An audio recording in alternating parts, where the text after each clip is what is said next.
सुस्वागतम.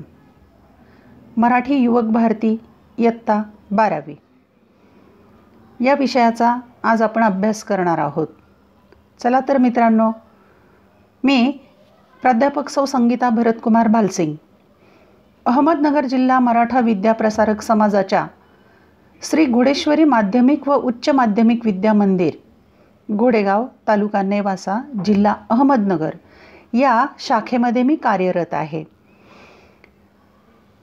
आज आपण अभ्यासाला घटक घेतलेला आहे व्याकरण आणि त्यातला उपघटक आहे अलंकार.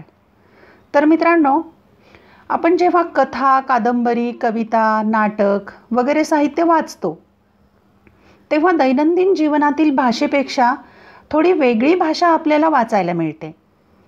आपल्याला साहित्य वाचनाचा आनंद मिळवून देण्यात यातील भाषेचा फार मोठा वाटा असतो. दैनंदिन व्यवहारातील भाषेपेक्षा साहित्याची भाषा ज्या घटकांमुळे वेगळी ठरते त्यातील एक घटक म्हणजे अलंकार होय.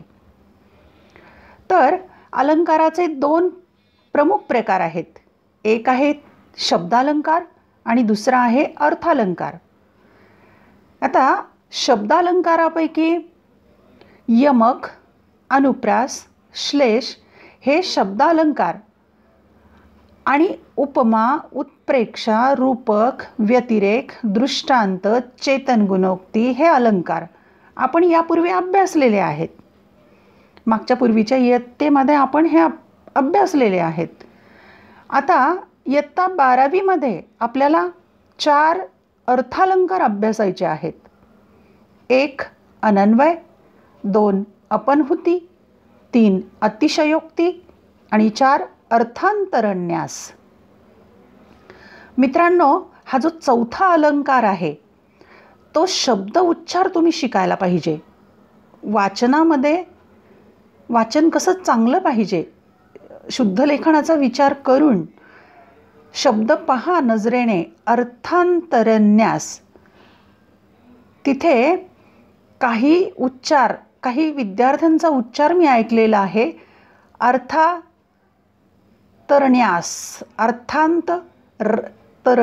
असं काहीतरी वेगळं म्हणतात. तसं म्हणायचं नाही, अर्थांतरन्यास असा उच्चार करावयाचा आहे. हे लक्षात ठेवा नेहमी. तर मित्रांनो, अलंकार म्हणजेच भूषण, दागिने हे तुम्हाला माहिती आहे. जसं मनुष्य आपलं शरीर सुंदर दिसावं, शोभायमान दिसावं म्हणून अंगावर दागिने घालतात. शरीराची शोभा वाढवतात अशी ही दागिने, सौंदर्य अधिक खुलवतात. तसंच साहित्यिक देखील आपली भाषा सुंदर व्हावी, आपल्या भाषेतही भूषणांचा, अलंकारांचा उपयोग कवी, लेखक करत असतात. विशेषतः पद्यामध्ये अलंकार शोभून दिसतात, खूप शोभून दिसत असतात. गद्यसुद्धा अलंकाराने सुंदर दिसते पहा. उदाहरणार्थ, मुख सुंदर दिसते किंवा मुख सुंदर आहे ही साधी गद्य प्रकारातली वाक्य झाली. परंतु मुख कमलासारखे सुंदर आहे किंवा मुख जणू कमलच आहे असे म्हटले तर ते अधिक सुंदर दिसते. यालाच अलंकारिक भाषा म्हणतात. आणि अलंकारिक भाषण किंवा अलंकारिक लेखन सर्वांना आवडतं. त्यात एक प्रकारची चमत्कृती दिसते व मन आनंदित होते. आणि म्हणूनच भाषा सजवण्यासाठी, सुंदर दिसण्यासाठी अलंकारांचा उपयोग केला जातो पहा. जसं भाषा सुंदर व्हावी म्हणून पहा, एक उदाहरण घेऊया आपण. चांदणे शिंपीत जाशी चालता तू चंचले. किती सुंदर वाटतंय ना मुलांनो असं म्हटलं की. हेच वाक्य असं म्हटलं तर तुझे चालणे मोहक आहे. यापेक्षा ज्या पद्यामध्ये लय आली, ताल आला, चाल आली, किती सुंदर वाटतंय पहा. सौंदर्य असं हे अलंकाराचं. एक धागा सुखाचा, 100 धागे दुःखाचे. एक धागा सुखाचा, 100 धागे दुःखाचे. जर तारी हे वस्त्र मानवा तुझी आयुष्याचे, तुझी आयुष्याचे. किती सुंदर कल्पना आहे पहा. आपलं आयुष्य एक वस्त्र आहे आणि किती साधी सुंदर आणि मोहक कल्पना आहे पहा. आणि भाषेला सौंदर्य प्राप्त झालेलं आहे. यालाच म्हणायचं आहे अलंकार. कधी कधी भाषेमध्ये साम्य दाखवून, कधी विरोध दाखवून, केव्हा नाद निर्माण करून, तर कल्पना अधिक चांगली वेगळ्या प्रकारे फुगवून सांगून परिणामकारकता आणली जाते. आणि शब्दामध्ये अक्षररचनेमुळे किंवा अर्थरचनेमुळे सौंदर्य निर्माण होते आणि ही भाषा सर्वांनाच आवडते आणि तुम्हाला देखील आवडते पहा. मग या अशा अलंकाराचे प्रकार कोणते आहेत? अलंकाराचे 2 प्रकार आहेत. एक तर आहे शब्द अलंकार आणि दुसरा आहे अर्थ अलंकार. म्हणताना म्हणायचं शब्द अलंकार आणि अर्थ अलंकार. पद्यामध्ये जर शब्दांची आणि अक्षरांची पुनरावृत्ती असेल, पुनरुक्ती असेल, तर त्यामध्ये नादमाधुर्य येते. अशा शब्दचमत्कृतीची पद्यात योजना असली तर त्याला शब्द अलंकार म्हणायचं. आता आपण शब्द अलंकार मागे पूर्वी अभ्यासलेली आहेत पहा. गडद निळे जलद भरुनी आले, शीतल तनु चपल चरण अनिल गण निघाले. किती सुंदर कविता आहे. अनुप्रास अलंकारातली ही एक सुंदर कविता. नंतर लटपट लटपट तुझं चाल नग मोठ्या नखऱ्याचं, बोल नग मंजुळ महिनेचं. किती सुंदर वाटतंय ना मुलांनो. पहा, शब्दांची अक्षरांची कशी पुनरावृत्ती झालेली आहे. अनुप्रास अलंकाराचं उदाहरण आहे हे.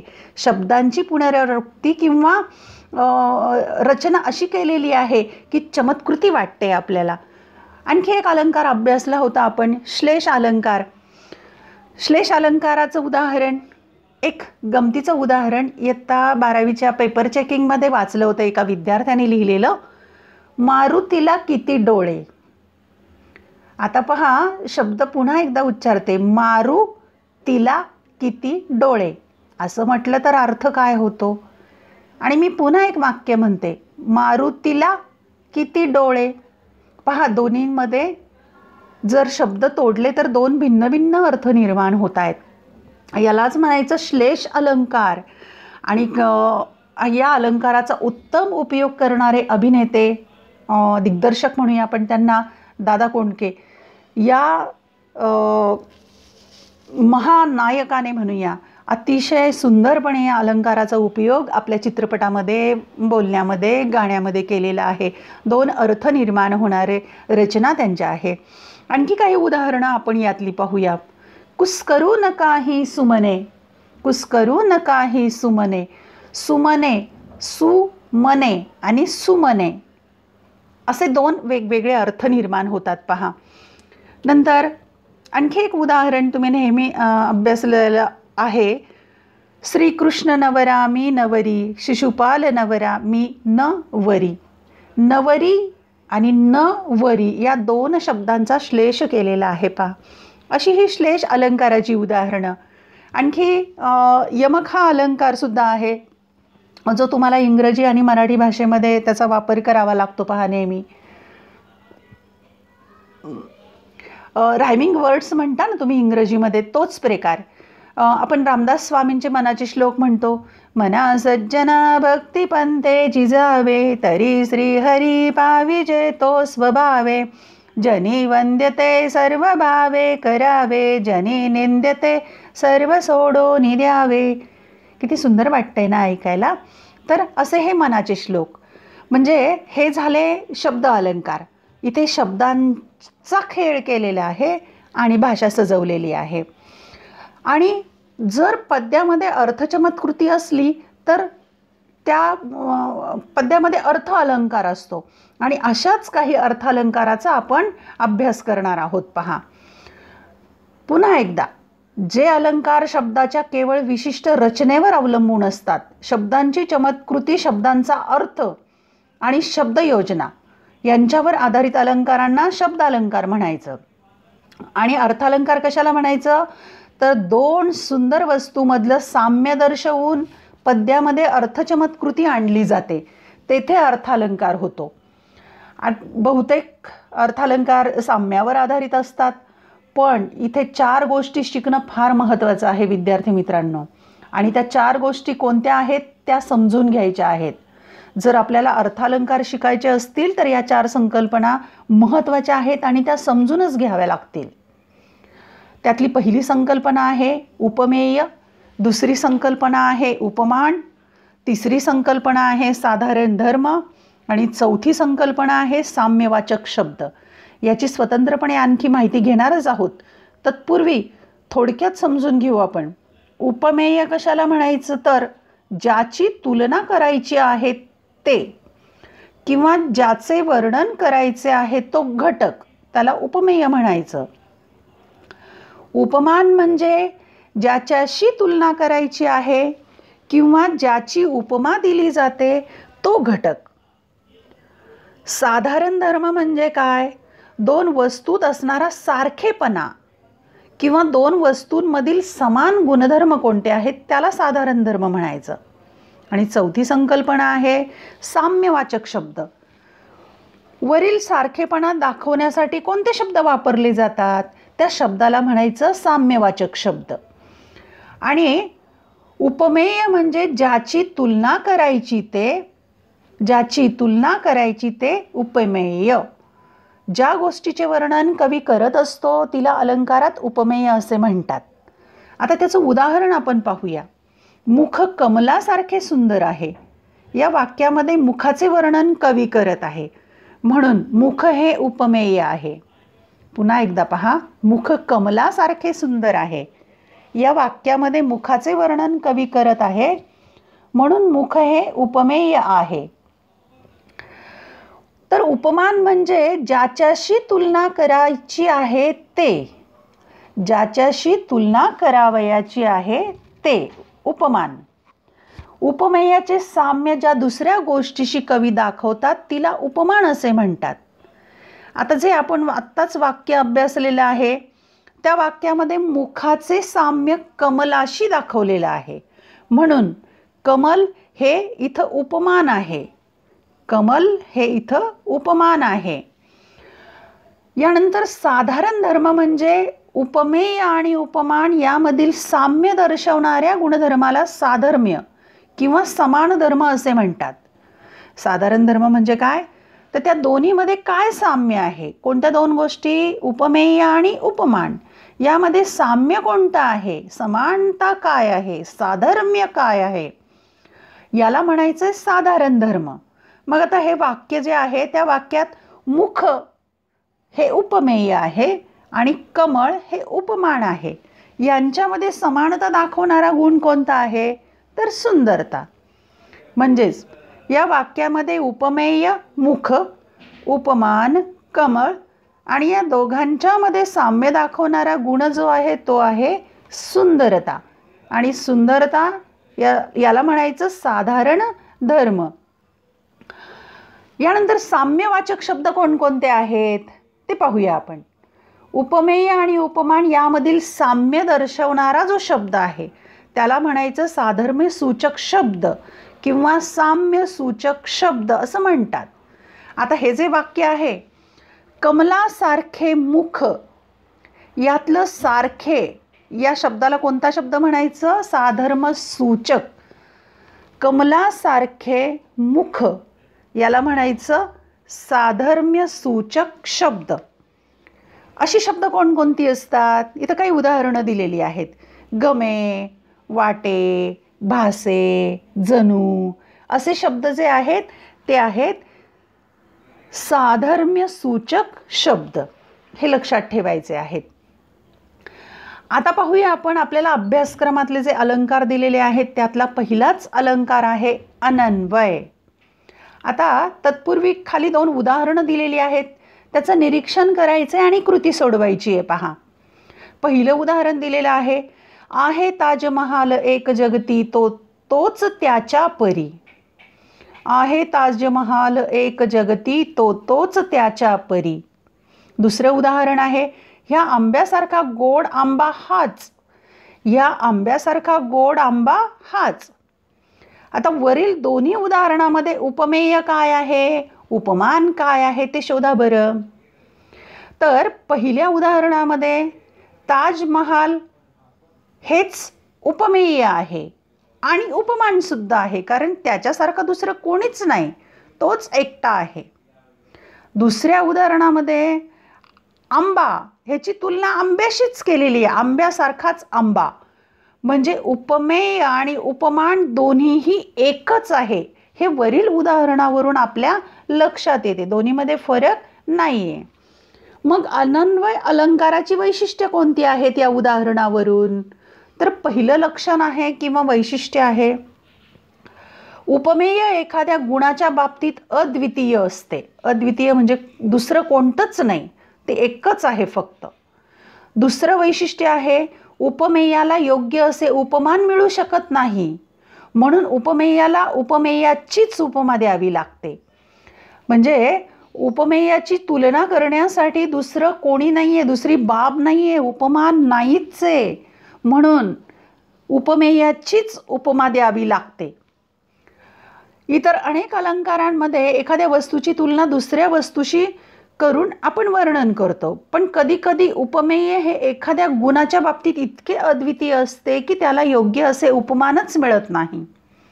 अशा वेळी उपमेय हे उपमेयासारखेच आहे असे सांगितले जाते. या ठिकाणी कोणता अलंकार होतो? अनन्वय. म्हणजेच उपमेयाला दुसऱ्या कशाचीच उपमा देता येत नसेल, म्हणजे जेव्हा उपमेयाला उपमेयाचीच उपमा दिली जाते तेव्हा अनन्वय अलंकार होतो. अन्वय म्हणजे संबंध, अनन्वय म्हणजे तुल्य अन्वय किंवा संबंध मिळत नाही असा, म्हणजेच अतुलनीय. आपण त्याचं उदाहरण पाहूया. अर्जुनाचे वर्णन करताना कवी मोरोपंत म्हणतात, झाले बहु होतील बहु आहेतही बहु परंतु या सम हा. झाले बहु होतील बहु आहेतही बहु परंतु या सम हा. अर्जुनासारखा पराक्रमी अर्जुनच हे स्पष्ट करण्यासाठी प्रस्तुत ओळी आलेले आहेत. अर्जुन हेच उपमेय व उपमान आहे. अर्जुन हेच उपमेय व उपमान आहे. अर्जुनासारखा दुसरा कोणी नाही. आणखी काही उदाहरणं आपण पाहूया. पहा, अनन्वय अलंकाराचीच. कर्णासारखा दानशूर जगात कोणीच नाही. कर्णासारखा दानशूर जगात कोणीच नाही, म्हणजे कर्णाची तुलना कर्णाशीच केलेली आहे. उपमेय आणि उपमान एकच आहे. हा झाला पहिला अलंकार. यानंतर पुढच्या दुसऱ्या अलंकाराकडे आपण वळूया. दुसरा अलंकार आहे अपनहुती. या अलंकाराच्या अभ्यासासाठी 2 उदाहरणं दिलेली आहेत, ती आपण पाहूया. त्याचं निरीक्षण करायचं आहे आणि कृती सोडवायची आहे. न हे नयन पाकळ्या उमलल्या सरोजातील. न हे नयन पाकळ्या उमलल्या सरोजातील. आता इथे उपमेय आणि उपमान आपल्याला ओळखायचं आहे. उपमेय आहे नयन म्हणजे डोळे, आणि उपमान कमळातल्या पाकळ्या. डोळे कसे आहेत? कमळातल्या पाकळ्यासारखे, उमललेल्या कमळाच्या पाकळ्यांसारखे आहेत. दुसऱ्या उदाहरणामध्ये न हे वदन चंद्रमा शरदीचा गमे केवळ. न हे वदन चंद्रमा शरदीचा गमे केवळ. इथे उपमेय आहे वदन. वदन म्हणजे चेहरा, मुख, आणि उपमान आहे शरद ऋतूतील चंद्र. चंद्र आहे उपमान, वदन आहे उपमेय. यावरून आपल्याला काय लक्षात येत आहे बरं? अपनहुती अलंकाराचं लक्षण लपवणे किंवा झाकणे. अपनहुती म्हणजे काय? लपवणे किंवा झाकणे. आता या उदाहरणामध्ये काय? नयन हे उपमेय आहे आणि कमळातल्या पाकळ्या उपमान आहे. इथं डोळे हे डोळे नसून त्या कमळाच्या पाकळ्या आहेत असं सांगताना उपमेयाला लपवून, दूर सारून, म्हणजेच उपमेयाचा निषेध करून त्याच्या जागी उपमानाची स्थापना केली आहे. आणि दुसऱ्या उदाहरणामध्ये वदन या उपमेयाचा निषेध करून तो शरद ऋतूतील चंद्र आहे असे म्हणून उपमानाची स्थापना केली आहे. म्हणून अपनहुती अलंकार झालेला आहे. अपनहुती म्हणजेच लपवणे किंवा झाकणे. आता अपनहुती अलंकाराची वैशिष्ट्ये यावरून लक्षात येतात. पहिलं वैशिष्ट्य, उपमेयाला लपवले जाते. दुसरं वैशिष्ट्य, उपमेय असूनही ते उपमेय नाही तर उपमानच आहे असे सांगितले जाते, म्हणजेच उपमेयाचा निषेध केला जातो. आणि चौथं वैशिष्ट्य आहे, निषेध दर्शवण्यासाठी कोणती शब्द वापरले जातात तर न, नव्हे, नोहे, नसे, कसले असे शब्द येतात. उपमेयाचा निषेध करून उपमेय हे उपमानच आहे असे जेव्हा सांगितले जाते तेव्हा अपनहुती अलंकार होतो. या अलंकाराची आणखी काही उदाहरणं आपण पाहूया. आई म्हणून आई, आईस हाक मारी, ती हाक येई कानी, मज होय शोककारी. आई म्हणून कोणी, किती सुंदर कविता आहे पा. आई म्हणून कोणी, आईस हाक मारी, ती हाक येई कानी, मज होय शोककारी. नोहेच हाक माते, मारी कुणी कुठारी. नोहेच हाक माते, मारी कुणी कुठारी. नोहेच हा शब्द आलेला आहे पहा निषेध दर्शवण्यासाठी. दुसरं उदाहरण पाहू. हे ओठ कशाचे, देठची फुलल्या पारिजातकाचे. हे ओठ कशाचे, देठची फुलल्या पारिजातकाचे. ओठांना पारिजातकाचे देठ म्हटलेलं आहे आणि त्यासाठी कशाचे हा निषेध दर्शवण्यासाठी शब्द वापरलेला आहे. आणखी एक उदाहरण पाहूया. मानेला उचलितो बाळ, मानेला उचलितो. मानेला उचलितो बाळ, मानेला उचलितो. नाही ग बाई, फणा काढूनी नाग हा डोलतो. नाही ग बाई, फणा काढूनी नाग हा डोलतो. किती सुंदर उदाहरण आहे. मानेला उचलितो बाळ, मानेला उचलितो. नाही ग बाई, फणा काढूनी नाग हा डोलतो. इथे पहा, नाही हा शब्द निषेध दर्शवण्यासाठी वापरलेला आहे. उपमेयाचा निषेध करून उपमेय हे उपमानच आहे असं सांगितलं जातं तेव्हा अपनहुती अलंकार होतो. आणि आता आपण तिसरा अलंकार अभ्यासणार आहोत. अलंकाराचं नाव आहे अतिशयोक्ती. हा अलंकार अतिशय सोपा आणि तुम्हाला समजणारा आणि बहुतेक समाजात सर्वत्र खूप खूप वापरला जाणारा, कारण आहे ती गोष्ट खूप वाढवून सांगितली जाते. पहा, खाली उदाहरण दिलेलं आहे, निरीक्षण करा आणि त्याचा अर्थ समजून घ्या. आणि असंभाव्यता म्हणजे जी घडणार नाही गोष्ट, अशी गोष्ट आहे ती ते समजून घ्या. उदाहरणार्थ, जो अंबरी उफळता खूर लागला आहे, तो चंद्रमा निज तनुवरी डागला आहे. जो अंबरी उफळता खूर लागला आहे, तो चंद्रमा निज तनुवरी डागला आहे. प्रस्तुत उदाहरणामध्ये नल राजाचा घोडा आकाशात इतका उंच उसळला की त्याचा खूर चंद्राला लागला म्हणून चंद्रावर डाग पडला असे वर्णन केले.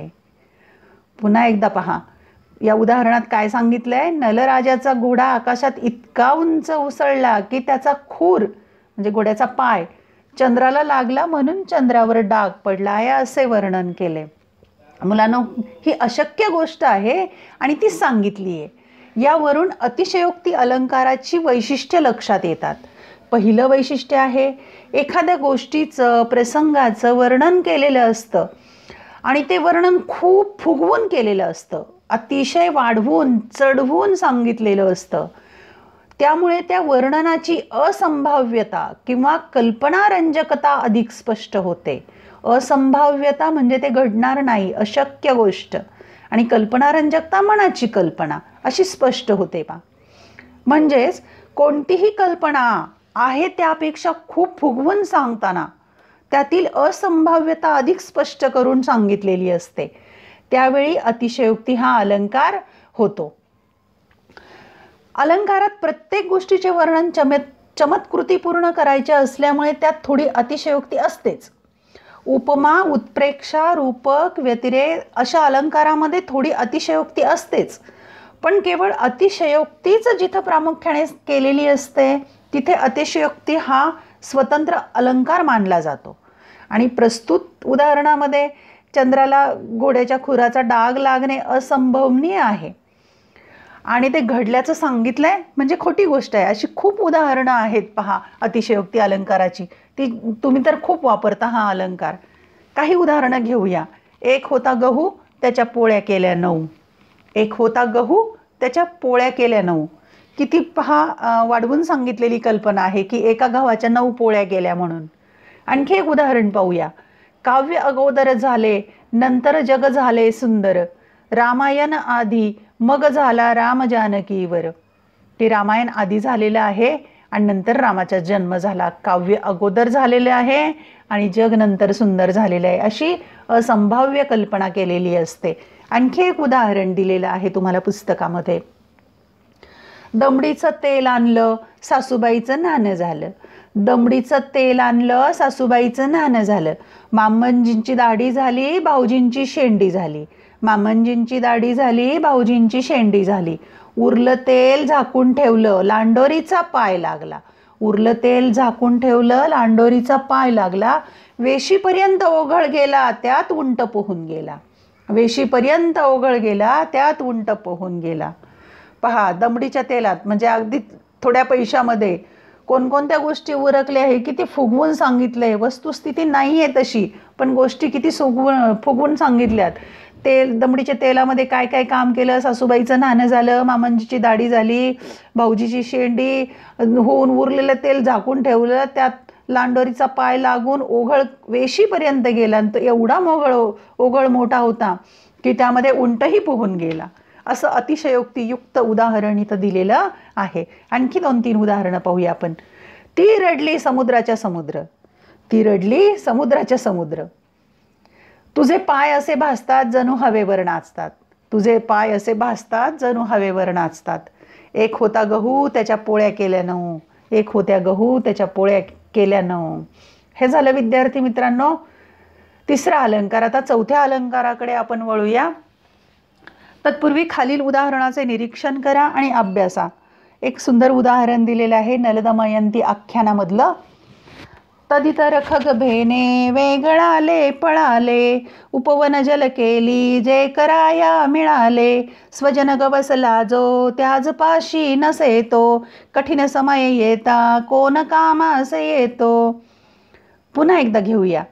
तदितर खग भेने वेगळाले पळाले, उपवन जल केली जे कराया मिळाले, स्वजन गवसला जो त्याज पाशी नसे तो, कठीण समय येता कोण कामास येतो. कठीण समय येता कोण कामास येतो. नल राजाने हंसाला पकडल्यानंतर बागेत जलक्रीडेसाठी जमलेले इतर सर्व पक्षी घाबरून पळाले. त्याच्याजवळ कोणीच राहिले नाही. एवढी हकीकत सांगून झाल्यावर कवीने त्यावरून एक सामान्य सिद्धांत सांगितला. तो कोणता? कठीण प्रसंगी कोणीच आपल्या उपयोगी पडत नाही. आता हे नलराजाची आणि दमयंतीची प्रेमकथा आहे. त्या कथेमध्ये तळ्यामध्ये राजहंस पोहत आहेत आणि एका राजहंसाला नलराजाने पकडलेलं आहे. तेव्हा इतर पक्षी तिथून नाहीसे झाले, घाबरून पळाले. यावरून सिद्धांत सांगितलेला आहे की कठीण प्रसंग आला, संकट आला की आपल्याला कोणीही उपयोगी पडत नाही. यावरून आपण या अलंकाराची वैशिष्ट्य पाहूया. पहिलं वैशिष्ट्य सांगितलंय विशेष उदाहरणावरून एखादा सर्वसामान्य सिद्धांत सांगितला जातो. म्हणजे एखादी गोष्ट सांगितली जाते आणि त्याचं तात्पर्य सांगितलं जातं, सार सांगितलं जातं, सिद्धांत सांगितला जातो उदाहरणावरून. नंतर सामान्य विधानाच्या समर्थनार्थ विशेष उदाहरणं दिली जातात किंवा एखादं विधान आहे त्याच्या समर्थनासाठी उदाहरण दिलं जातं. अर्थांतर म्हणजे दुसरा असा अर्थ. न्यास म्हणजे शेजारी ठेवणे. अर्थांतर म्हणजे काय? दुसरा अर्थ. आणि न्यास म्हणजे काय? शेजारी ठेवणे. या अलंकारात एका अर्थाचा समर्पक असा दुसरा अर्थ त्याच्या शेजारी ठेवणे म्हणजेच एक विशिष्ट अर्थ दुसऱ्या व्यापक अर्थाकडे नेऊन ठेवणे म्हणजे अर्थांतरन्यास होय. उदाहरण घेऊया आपण त्याचं. होई जरी संतत दुष्ट संग, न पावती सज्जन सत्वभंग, असोनिया सर्प सदा शरीरी, झाला नसे चंदन तो विषारी. पुन्हा एकदा पाहूया. होई जरी संतत दुष्ट संग, न पावती सज्जन सत्वभंग, असोनिया सर्प सदा शरीरी, झाला नसे चंदन तो विषारी. याचा अर्थ असा की सज्जन सतत जरी दुष्टांच्या संगतीत आले तरी सज्जनांची सात्विकता नष्ट होत नाही. हा विशेष सिद्धांत सांगितल्यानंतर कवी निसर्गातले एक सामान्य उदाहरण देतात. साप चंदनाच्या झाडावर सतत राहतात तरी पण चंदनाचे झाड मात्र विषारी बनत नाही. चंदनाच्या झाडावर साप राहतात पण चंदनाचे झाड मात्र विषारी बनत नाही. आणखी आपण उदाहरण पाहूया. बोध खलासन रुचे, अहिमुखी दुग्ध होय गरल, श्वान पुच्छ नलिकेत घातले होईना सरळ. पुन्हा एकदा.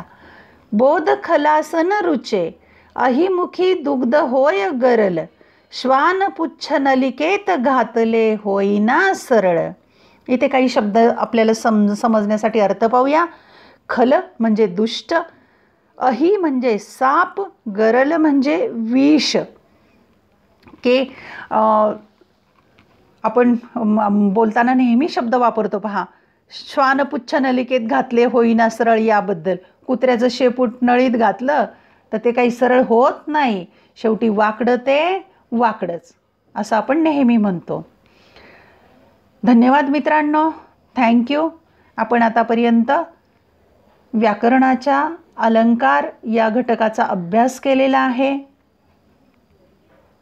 धन्यवाद. मी प्राध्यापक सौ संगीता भरतकुमार भालसिंग, अहमदनगर, श्री घोडेश्वरी माध्यमिक व विद्या मंदिर, घोडेगाव, तालुका नेवासा, जिल्हा अहमदनगर. धन्यवाद.